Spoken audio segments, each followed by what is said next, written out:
ಕೊಡಬೇಕಾಗ್ತೈತಿ. ಮತ್ತೇನಾಗತ್ತೆ ಅಂದ್ರೆ ಸಂಪೂರ್ಣವಾದ ಅರ್ಥವನ್ನು ಕೊಡ್ಬೇಕು.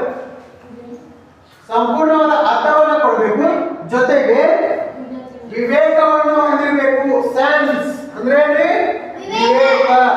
ವಿವೇಕವನ್ನು ಹೊಂದಿದ್ರೆ ಅದಕ್ಕೆ ನಾವು ವಾಕ್ಯ ಅಂತ ಕರಿತೀವಿ. ನೋಡಿ ಒಳ್ಳೆ ನೋಡ್ರಿ.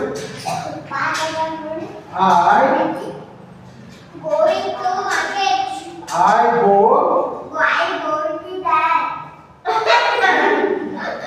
ನೋಡಿ go come you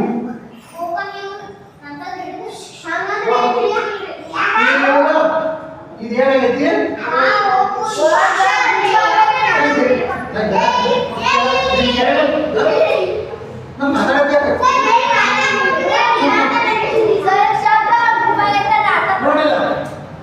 ಇದೇನಾಗೈತಿ ಶಬ್ದಗಳ ಗುಂಪು ಆಗೈತಿ. ಗೋ ಅನ್ನೋದೊಂದು ಶಬ್ದ, ಗೋ ಅನ್ನೋದೊಂದು ಶಬ್ದ, ಕಮ್ ಅನ್ನೋದೊಂದು ಶಬ್ದ, ಯು ಅನ್ನೋದೊಂದು ಶಬ್ದ. ಶಬ್ದಗಳ ಗುಂಪು ಆಗೈತಿ. ಆದ್ರೆ ಏನೈತಿ ಅಂದ್ರೆ ಸಂಪೂರ್ಣವಾದ ಅರ್ಥವನ್ನು ಕೊಡ್ತಿದ್ದು, ಸಂಪೂರ್ಣವಾದ ಅರ್ಥವನ್ನು ಕೊಡಾಕತ್ತಿಲ್ಲ. ಮತ್ತೇನೈತಿ ಅಂದ್ರೆ ವಿವೇಕವನ್ನು ಹೊಂದಿದ್ದು, ವಿವೇಕವನ್ನು ಹೊಂದೈತಿ. ಅದರಿಂದ ಏನಾಗುತ್ತೆ ವಾಕ್ಯ ಅನ್ನಕ ಬರೋದಿಲ್ಲ, ಇನ್ನೊಂದು ವಾಕ್ಯ ಅಲ್ಲ. ಇನ್ನೊಂದು ನೋಡಿ ರವಿ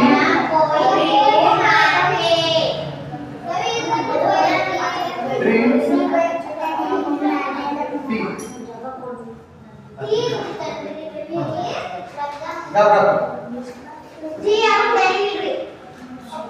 ರವಿ ಈಟ್ಸ್ ಟೀ.